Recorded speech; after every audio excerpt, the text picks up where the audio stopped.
분기별 거래 프로브는 재무제표 분석, 오늘도 한해서 함께 공부해 보겠습니다. 내가 투자하고 있지 않은 종목이라도 평소에 그 기업에 대해서 알고 계시면 나중에 투자하실 때 큰 도움이 되실 때가 있습니다. 자, 오늘은 인선 ENT, 폐기물, 그리고 건설 폐기물, 여러가지 폐기물들에 대한 매립과 그리고 재활용에 대한 것을 주업으로 하고 있는 인선 ENT에 대해서 한번 살펴보도록 하겠습니다. 먼저 간략한 회사 기호를 보겠습니다. 인선 ENT는 건설 폐기물의 수지 운반 및 중간 처리업을 영위하는 목적으로 1997년 11월에 설립이 되었고 2001년 6월에 상호를 현재인 인선 ENT로 변경을 하였고, 그리고 2002년 6월에 코스닥 시장에 상장이 되었습니다. 현재 상장되어 있는 폐기물 관련 상장 기업으로는 인선 ENT, 그리고 코엔텍, YN텍, KGT에서 이 4개의 회사 정도가 있습니다. 현재 시장에서 ESG라고 해서 이제 환경 그리고 사회적인 기업 이런 것들이 많이 주목을 받고 있는 상황에서 현재 최근 들어서 폐기물에 관련된 업종들도 많이 주목을 받고 있는 상황입니다. 자, 자회사들을 보시면 인선기업과 인선모터스 등이 있는데, 인선모터스가 폐자동차를 재활용하는 데 있어서 그리고 자회사 중에서는 가장 큰 규모를 차지하고 있는 자회사입니다. 그리고 최대주주를 보시면 IS동서와 특수관계인이 33.54%를 소유를 하고 있습니다. IS동서가 최대주주가 된 것은 2009년 6월이었고요. 그래서 작년에 최대주주가 되었습니다. 그 전에 최대주주가 한 2번 정도 바뀌었는데, 최근 들어서 폐기물 업체들이 M&A의 대상으로 많이 주목을 받고 있고, 사모펀드 등이 많이 상장되지 않은 폐기물 업체들도 현재 인수합병 등을 하고 있는 그런 뉴스들을 많이 접할 수가 있습니다. 자, 그러면 부문별 매출을 한번 보겠습니다. 인선 ENT는 건설 폐기물, 그리고 매립 및 성면 폐기물, 그리고 비계 구조물 해체, 순환골재 생산 판매, 그리고 폐자동차 재활용 판매, 그리고 임대수업 수입 등이 있는데, 올해 2분기 실적으로 보면, 올해 반기 실적으로 보면 건설 폐기물이 47.6% 매출 중에 가장 크고요. 그리고 일반 폐기물과 지정 폐기물을 매립하는 부문이 20.6%, 그리고 장수 재활용 부분이 28.9% 정도 차지를 하고 있습니다. 자, 보시면 올해 반기 보고서에서 가져온 것인데요. 작년에 비해서 건설 폐기물 중간 처리가 작년 반기에 비해서 매출은 늘었습니다. 그리고 보시면 아시겠지만 폐기물 최종 처리 주로 매립인데요. 이게 작년 반기까지 매출이 미미하다가 올 들어서 매출이 많이 발생을 했는데, 이것은 사천 매립장과 광양 매립장이 정상 가동이 되기 시작하면서 올 반기에 매출이 많이 늘었고, 그리고 이익 부분을 더 보시면 건설 폐기물 쪽이 올해 반기에 55억 정도 순이익이 났지만, 폐기물 최종 처리 매립 부분이 109억 정도의 훨씬 큰 순이익이 나고 있습니다. 그래서 폐기물 매립 쪽이 점점 더 이제 규모가 커지고 계속적인 활동이 이루어지면 더 수익이 크게 늘어날 수 있는 현재 상황에 있습니다. 이 회사 건설 폐기물 재활용으로 처음에 시작을 했고, 그리고 자회사로는 폐자동차의 재활용 부분, 그리고 매립 부분이 최근 들어서 다시 시작을 했고, 그래서 이 크게 큰 세 축으로 이루어지고 있고요. 점유율을 보면 인선 ENT가 소집 운반량 기준으로는 2018년 기준으로는 1위 업체고요. 그리고 중간 처리량 기준으로는 2위 업체인 상황입니다. 그리고 폐자동차의 재활용 부분은 인선모터스가 수도권 지역에서는 가장 많은 폐차 처리를 하고 있는 상황인데, 근데 보시면 아시겠지만 2015년, 2016년이 가장 폐차의 처리 대수가 가장 컸었고 점점점 조금씩 줄어들고 있는 상황입니다. 그래서 자회사 중 인선모터스의 매출의 비중이 좀 제법 되긴 하지만 현재 성장을 하고 있지 않은 상황입니다. 아까 말씀드렸듯이 수익이 많이 나고 있는 매립 부분을 보면 전라남도 광양과 그리고 경상남도 사천 지역의 매립시설을 운영 중이다. 이것이 어떻게 되었냐면 지정 폐기물, 폐기물 중에서 지정 폐기물, 그리고 생활 폐기물, 여러가지 폐기물의 그런 분류들이 있는데, 그 중에 지정 폐기물을 하는 곳이 광양이고요.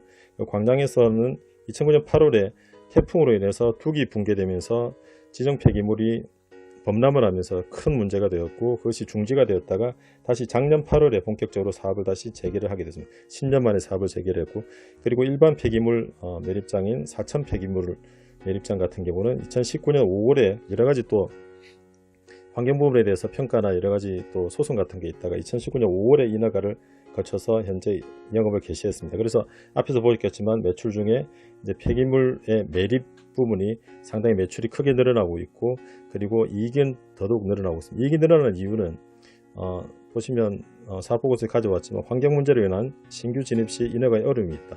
그리고 큰 대형업체, 그렇기 때문에 큰 대형업체가 산업을 선도하고 있고, 민원 발생 우려 등으로 더 이상 폐기물 매립장 등을 신규로 인허가를 내줄 수 없기 때문에 기존에 있는 매립장의 납품하는 단가들이 점점 더 높아지고 있기 때문에 회사 이익이 크게 늘어나고 있는 상황입니다.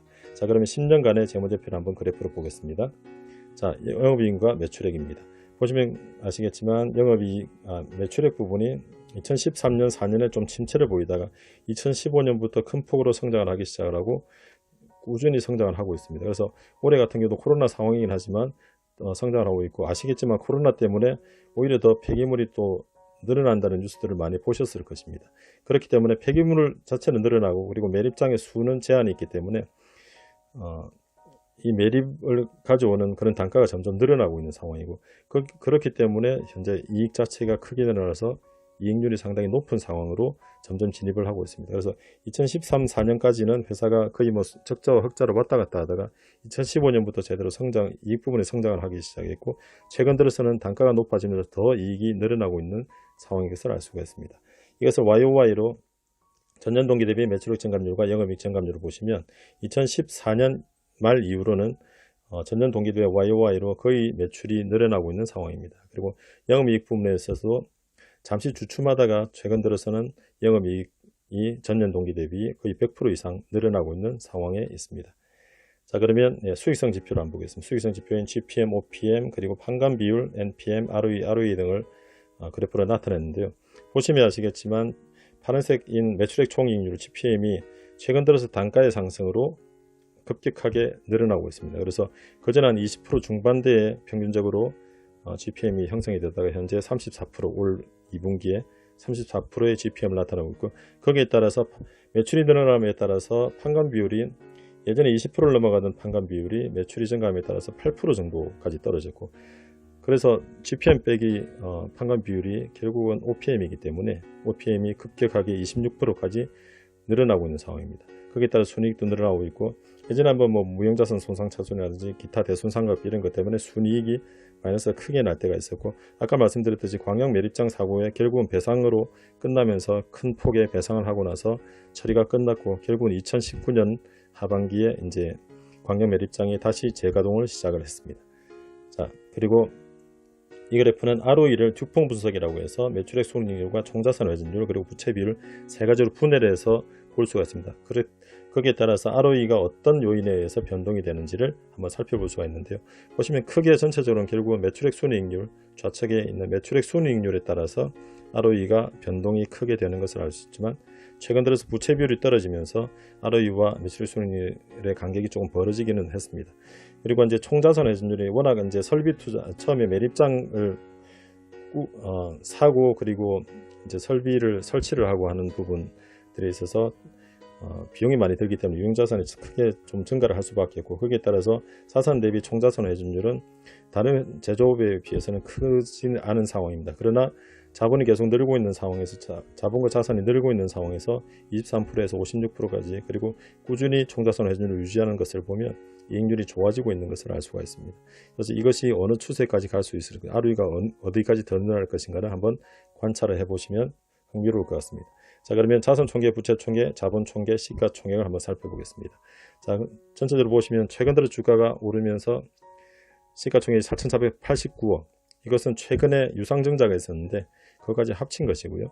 자, 그러면 녹색 선인 자본총계를 보시면 자본이 뭐 2010년에 비해서도 늘지 않다가 최근 들어서 꾸준히 늘기 시작했습니다. 이것은 앞에서 말씀드렸듯이 이익이 늘어나면서, 그리고 뒤쪽에 현금 흐름표를 보시겠지만 프리캐시 플로우가 증가하면서 이제 자본이 본격적으로 늘어나기 시작을 합니다. 그리고 이제 부채는 뭐 적절하게 부채를 썼다 갚았다 하면서 현재 어느 정도 유지가 되고 있는 상황이고, 그래서 현재로 최근 들어 주가 많이 오르면서 현재 자본 총계와는 조금 간격이 벌어지고 있는 상황입니다.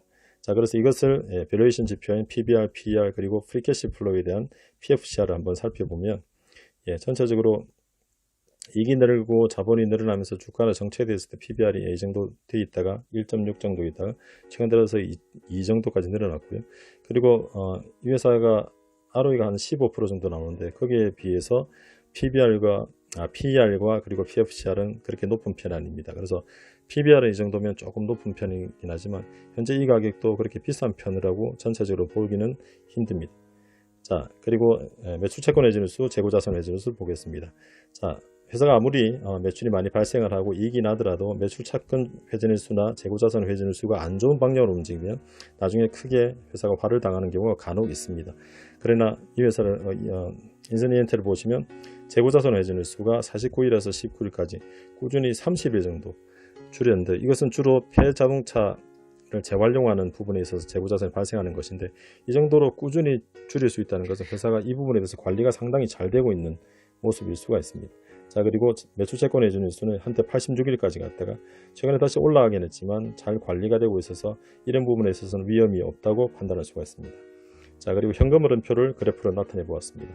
자, 전체적으로 보시면 아까 말씀드렸던 2015년 그리고 2017년 정도가 이익에 있어서 큰 기점인데, 결국은 2017년 전까지를 보시면 보라색 막대인 재무현금 흐름이 크게 활동을 하는 것을 볼 수 있는, 결국 회사의 이익이 많이 나지 않기 때문에 회사가 기존의 사업을 정리한다든지 여러 가지를 통해서 회사의 현금을 돌게 하기 위해서 재무현금 흐름 활동이 많습니다. 그러나 그 이후에는 재무현금 흐름 활동이 별로 없고, 결국 영업현금 흐름, 파란색 막대인 영업현금 흐름으로 회사가 운영이 되고 있는 것을 볼 수가 있고, 투자가 최근 들어서 다시 광량과 사천이 재가동될 때 투자가 이루어지고 나서 최근 들어서 또 투자도 별로 없이 현금이 좋게 형성이 되고 있는 모습을 알 수가 있습니다.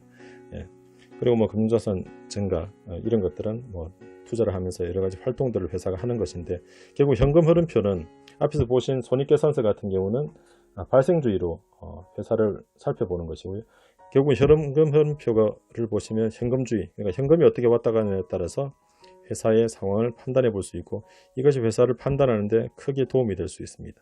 자, 이것은 분기 단위로 본 것이고, 최근 4분기 합산으로 현금 흐름표를 그래프로 나타낸 것을 보면 크게 보실 수가 있습니다. 아까 다른 매입장을 매각을 한 것, 그리고 투자가 2014년에 이루어지고, 그리고 작년 하반기에 투자가 이루어지면서 프리캐시 플로우가 잠시 안 좋아졌다가 최근 들어서는 보시겠지만 파란색 막대인 프리캐시 플로우가 상당히 좋은 모습을 나타내고 있습니다. 그래서 현재 시총이 오늘 2000년 11월 12일 기준으로 4,489억인데 거기에 따른 프리캐시 플로우는 383억. 그래서 아까 PBR과 PFCR 그리고 PER 등을 보셨겠지만 현재 그렇게 고평가라고 보기는 힘든 주가 정도로 형성이 되어 있습니다. 그렇다고 또 싸다고 보기는 힘들지만, 그러나 이 회사가 계속 성장을 할 요인이 크다고 보면 이 주가는 그렇게 비싼 주가는 아닐 것 같습니다.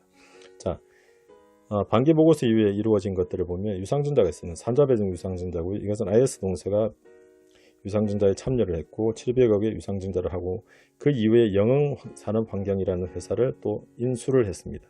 그래서 거기에 530억이더라고. 결국 유상증자를 하고 난 뒤에 영흥산업환경을 인수를 했기 때문에 또 이 회사를 자회사로 하면 연결 손익계산서로는 상당히 또 이익이 크게 늘어날 수 있는 상황으로 계속 전개가 되고 있습니다. 그래서 회사가 본업에 집중을 하고 있고, 그리고 현금 흐름 쪽에서도 좋은 모습을 보이고 있고, 앞으로 매립 단가 같은 것들이 계속 늘어난다고 보면 회사의 수익성도 상당히 좋아지고, 그런 것들이 방향이 계속 전개되는 것을 볼 수가 있습니다. 그래서 향후에 전개되는 상황과 여러 가지들은 한번 계속 추적 관찰해 보시면서 이 회사의 투자를 결정하시면 좋으실 것 같습니다. 네, 이상으로 오늘은 인선 ENT에 대한 공부를 마치겠습니다. 감사합니다. 영상이 유익하셨다면 구독, 좋아요, 알림 설정 부탁드립니다.